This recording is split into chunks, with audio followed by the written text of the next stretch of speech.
आत्मीय शिक्षक बंधू आणि भगिनींनो नमस्कार.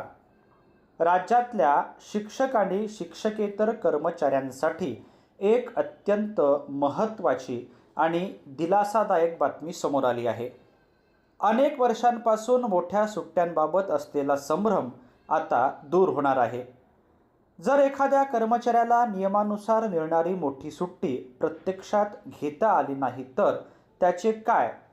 त्या सुट्टीचे नुकसान होणार का की त्या बदल्यात काही लाभ मिळणार?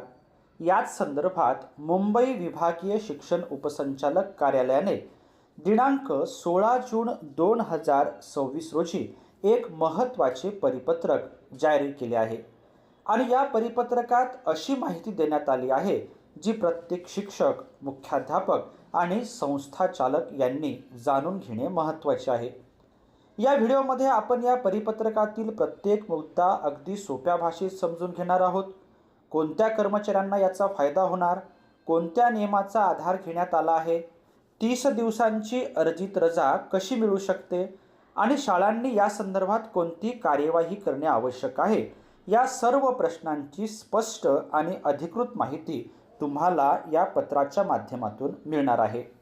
म्हणून हा व्हिडिओ शेवटपर्यंत नक्की पहा, कारण एक छोटीशी माहिती तुमच्या सेवेशी, रजेशी किंवा भविष्यातल्या लाभांशी संबंधित असू शकते.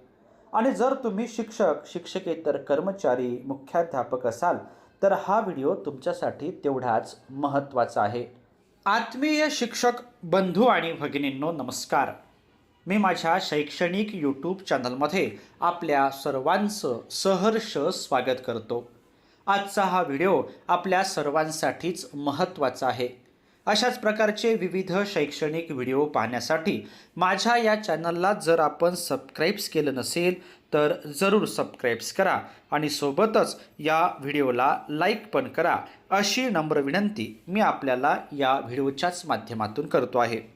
पत्र जरी एका विभागाचं असलं तरी पत्राचा जो संदर्भ आहे तो अत्यंत महत्त्वाचा आहे.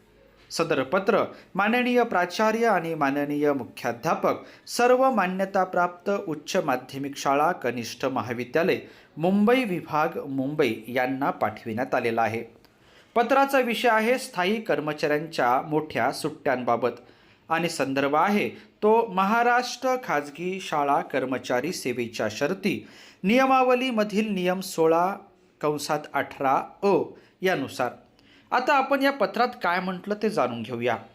उपरोक्त विषयाबाबत कळविण्यात येते की महाराष्ट्र खाजगी शाळातील कर्मचारी सेवेच्या शर्ती नियमावली 1981 मधील नियम 16(18) अ जर माध्यमिक शाळेच्या मुख्याध्यापकांव्यतिरिक्त परंतु उपमुख्याध्यापकासहित एखादा स्थायी कर्मचारी मोठ्या सुट्ट्यांचा हकदार असूनही एखाद्या वर्षात पूर्ण सुट्ट्यांच्या किंवा त्याच्या एखाद्या भागाचा लाभ घेण्यात प्रतिबंध झालेला असेल तर त्याबद्दल त्याला पूर्ण सुट्टीशी त्याने सुट्टीच्या न उपभोगलेल्या दिवसांच्या संख्येचे जे प्रमाण असेल त्या प्रमाणात वार्षिक 30 दिवसांच्या अर्जित रजेशी प्रमाणशीर असलेल्या संख्येएवढी अर्जित रजा अनुज्ञेय होईल, अशी तरतूद आहे.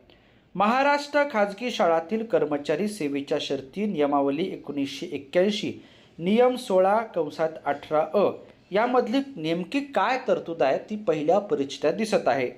आता त्याला अनुसरून एक उदाहरण दिलेलं आहे, तेही आपण जाणून घेऊया.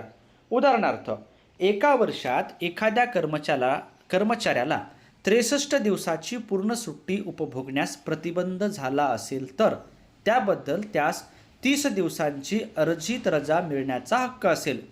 त्याचप्रमाणे ज्या कर्मचाऱ्याला एकूण सुट्टीपैकी 21 दिवसांची सुट्टी उपभोगण्यास प्रतिबंध झाला असेल त्या कर्मचाऱ्याला त्याबद्दल 10 दिवसांची अर्जित रजा मिळण्याचा हक्क असेल. त्या धर्तीवर अशी अर्जित रजा अनुज्ञेय होईल. वरील तरतुदीप्रमाणे उचित कार्यवाही करावी याबाबत या कार्यालयाकडे तक्रार येणार नाही याची दक्षता घ्यावी, असे माननीय विभागीय शिक्षण उपसंचालक मुंबई विभाग, मुंबई यांनी या पत्राच्या माध्यमातून मुंबई विभागातील माननीय प्राचार्य आणि मुख्याध्यापकांना कळविलेलं आहे.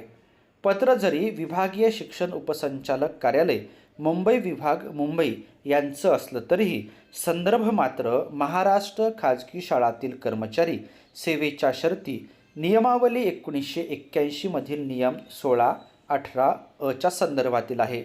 म्हणून हे पत्र शिक्षक शिक्षकेतर कर्मचाऱ्यांसाठी अत्यंत महत्त्वाचं असं आहे. 16 जून 2026 हे पत्र आपण या ठिकाणी जाणून घेतल्याबद्दल आपल्या सर्वांचेच मनापासून धन्यवाद.